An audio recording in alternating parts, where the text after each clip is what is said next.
জয় মমতা বন্দ্যোপাধ্যায়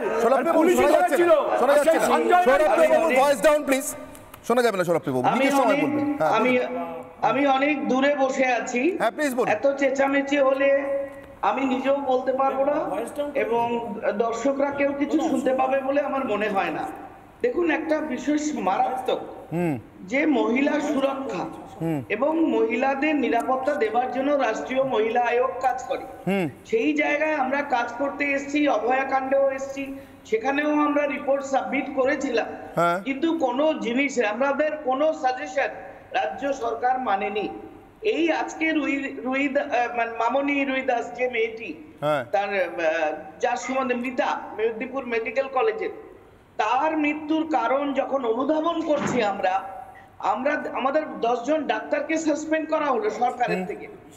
অথচ দেখুন, এই মহিলাকে যখন আপনার একটা ফ্লুইড রিঙ্গাল ল্যাকটেট দেওয়া হয়েছিল প্রি অপারেটিভ, তার কন্ডিশন ডিটোরিয়েট করেছিল, তাকে 1.5 ঘন্টা অবজারভেশনে রাখা হয়েছিল, বাইরের দোকান থেকে রিঙ্গাল ল্যাকটেট কিনে এনে তাকে দেওয়া হলো, তাকে হাইড্রোকর্টিসন স্টেরয়েড দিয়ে চিকিৎসা করা হলো, তারপরে তার অবস্থার ইমপ্রুভ হলো। তারপর অর্চনাদি, আমার এখানেই প্রশ্ন, আমার সমাজ যেহেতু সংক্ষেপ, অর্চনাদি আমার এখানেই প্রশ্ন, অভয়া যে হাসপাতালে চিকিৎসক ছিলেন এবং যে হাসপাতালে ছাত্রীও ছিলেন পোস্ট গ্রাজুয়েট, সেই হাসপাতালে এমনই কিছু দুর্নীতি তিনি ধরে ফেলেছিলেন। কিন্তু এখানে আমার প্রশ্ন, অভয়া ধরেছিলেন একটা, রাজ্য জুড়ে স্বাস্থ্য দপ্তরের গোটা শরীরটাতে ছড়ানো যে বিষটা, সেই বিষের উৎসস্থলটা অভয়া বোধহয় আমাদের চিনিয়ে দিয়ে গেছিলেন। ওটাই অভয়ার জয়, যার জন্য মরছে 20 স্যালাইনে পশ্চিমবঙ্গ ফার্মাসিউটিক্যালসের মমতা বন্দ্যোপাধ্যায় ডেকে পাঠাচ্ছেন অভয়ার প্রতিবাদীদের। এইটা বুঝতে চাইছি অর্চনাদি। এবং সবচেয়ে আশ্চর্য, এই রিঙ্গাল ল্যাকটেটের একটা স্যাম্পল সেন্ট্রাল ড্রাগ ল্যাবরেটরিতে পাঠানো হয়নি, ঠিক, যে ওটার কোয়ালিটি টেস্ট করা হোক, ওর মধ্যে ফাঙ্গাস আছে কিনা দেখা হোক, মৃতার শরীরে যে সেপ্টিসিমিয়া তার কারণ যে ফাঙ্গাস সেটা ধরা হোক, সেসব না করে তারা কি করেছে, সমস্ত স্যাম্পল অফ যত স্যালাইন সব উইথড্র করে তুলে নিয়ে চলে গেছে সিএমএস, সেন্ট্রাল মেডিকেল স্টোর। আমি একটা স্যাম্পল চেয়েছিলাম, আমাকে দেওয়া হয়নি, দিতে রিফিউজ করেছে, which is against rule. Number 2, মৃতার শরীরে 3% এর উপরে টক্সিন পাওয়া গেছে, যেটা কোনো ব্লিডিং বা নর্মাল পেশেন্টে হয়নি। মৃতাকে বারবার ডায়ালিসিস করা হয়েছে আইসিসিউতে, কিন্তু তার ইউরিনের পরিমাণ বা ইউরিয়া ক্রিয়েটিনিন বাড়েনি। এই ঘটনাগুলো সরাসরি প্রমাণ করে যে এখানে ডাক্তারদের উপরে দোষ চাপানো একটা উদরপিণ্ডি বুদরগারে এবং ডাক্তার প্রাইভেট প্র্যাকটিস এবং গতকালই শুভেন্দু অধিকারী শোনা যাবে না, গতকালই শুভেন্দু অধিকারী এই কথাটাই বলেছিলেন যে আসলে রাগটা অভয়া কাণ্ডে 20 দাঁতটা চিনিয়ে দেওয়ার, আর তাই 20 স্যালাইনের কাণ্ডের তদন্তে বেছে বেছে তাদেরকে সমন আসল লোককে লুকিয়ে রাখার চেষ্টা করা। শুভেন্দু অধিকারী গতকালের বক্তব্য।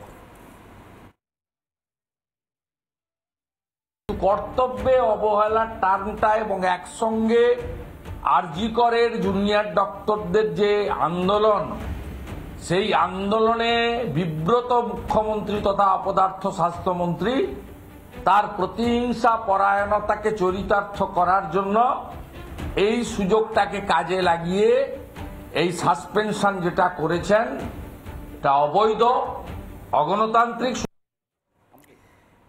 সন্ময় বাবু, বিষ ঠকাবেন যিনি, ফিরদৌস শামীমের কাছে আমি যাবো আপনার পরেই। 10 সেকেন্ডে প্লিজ সন্ময় বাবু। বিষ ঠকাবেন যিনি, বিষের তদন্তকে বিপথে চালিত করবেন তিনি মাথা হিসেবে বলছি। 10 সেকেন্ড। অভয়ার সঙ্গে এই মামনি রুই দাসের মিলটা কোথায় জানো তো? অভয়াতে হত্যাকারীদের প্রোটেকশন দিয়েছেন মমতা বন্দ্যোপাধ্যায়, আর মামনি রুই দাসের ক্ষেত্রে 20 স্যালাইনে প্রোটেকশন দিয়েছেন মমতা বন্দ্যোপাধ্যায়। করেছিলেন তো?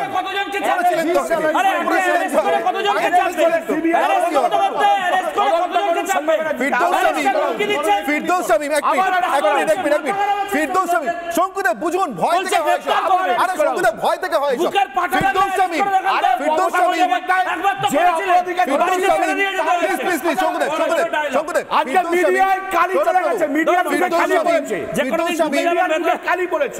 শামীম, ভয়টা কত দূর পর্যন্ত? সৌরভপ্রিয় দত্ত হঠাৎ বলে উঠলেন আপনাকে গ্রেফতার করা হয়েছে, গ্রেফতার তো হয়েছিল। আমার মনে হয় এখানে উত্তর আছে, কেন স্যালাইন দুর্নীতিতে গ্রেফতার বেছে বেছে অভয়া কাণ্ডের প্রতিবাদীরা। ফিরদৌস শামীম, এখানে উত্তর নেই কি? এটা কি মমতা বন্দ্যোপাধ্যায়ের পরাজয় নয়?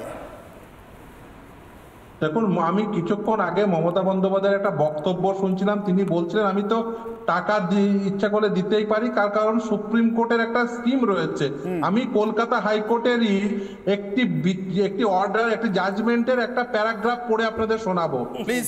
It appears that the state of West Bengal has not complied with the mandate of the Supreme Court in Nipun Saxena and another versus Union of India or others, and has failed to amend its own scheme of compensation in tune with NALSA's compensation scheme for women victims, survivors of sexual assault and other crimes 2018। অর্থাৎ 2018 সালের যে আইন, সেই নালসার যে scheme, সেই scheme মোতাবেক এই West Bengal তারা কিন্তু ভিকটিম কম্পেনসেশন স্কিম তৈরি করতে ব্যর্থ হয়েছেন। এটা কলকাতা হাইকোর্ট তারা তাদের জাজমেন্টে লিখছেন, আর মমতা বন্দ্যোপাধ্যায় বলছেন যে সুপ্রিম কোর্ট মোতাবেক আমি তো টাকা দিতেই পারি। অর্থাৎ পশ্চিমবঙ্গ সরকার তারা ব্যর্থ হয়েছে। দ্বিতীয় একটা কথা বলি, কিছুক্ষণ আগে একজন বলছিলেন না যে আশফাকুল্লাহ নাইয়া, সে নাকি তার MS ডিগ্রি না থাকা সত্ত্বেও সেটা ব্যবহার করেছেন, তার বাড়িতে 30 জন পুলিশ গেছে। আচ্ছা, যে ইস্ট জর্জিয়া থেকে PhD না করে PhD লেখেন, দিয়ে MP হন, তার বাড়িতে কবে বিধাননগর থানার পুলিশ যাবে বলুন তো? আপনার বাড়িতে ইডি যাবে বলুন তো? আপনি নাকি 50 লাখ টাকা জুতো পরেন, আপনি নাকি 50 লাখ টাকা জুতো পরেন চাকরি প্রার্থীদেরকে চাকরি শেষ করে, আপনি নাকি 50 লাখ টাকা জুতো পরেন সিপিএম এর করবে, সামলাতে পারবে না। শোনা গেছে 50 কোটি টাকা জুতো পড়ি, আমি 50 কোটি টাকা জুতো পড়ি, তাতে আপনার কি অসুবিধা হলো? আমার দক্ষ, আপনি টাকা চুরি করেছেন, টাকা চুরি করে রেখেছে, মাথা খারাপ আছে।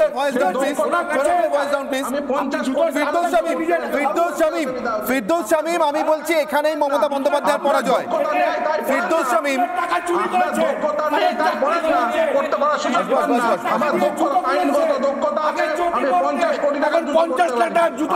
আমি ডক্টর তথাগত রায়ের কাছে আরেকবার আসবো। ফিরদৌস শামীম, তথাগত রায়,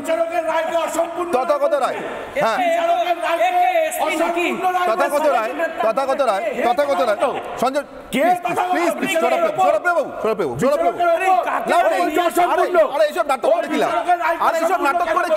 তদন্তটা অসম্পূর্ণ, ঠিক কথা বলেছেন, তদন্তটা অসম্পূর্ণ। আরে ভালো করে মামলা কাগজ পড়ুন। আরে আপনি আমাকে আইন শেখাবেন,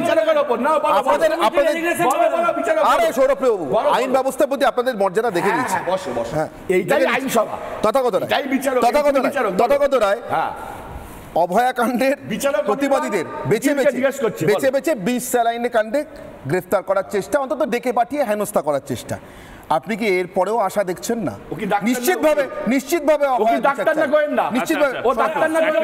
নানা ধরনের কন্টেন্ট দেখার জন্য লাইক করুন, শেয়ার করুন আমাদের ফেসবুক পেজ, সাবস্ক্রাইব করুন আমাদের ইউটিউব চ্যানেল। পাশাপাশি অন্যান্য ব্রেকিং নিউজের জন্য অবশ্যই চোখ রাখুন রিপাবলিক বাংলায়।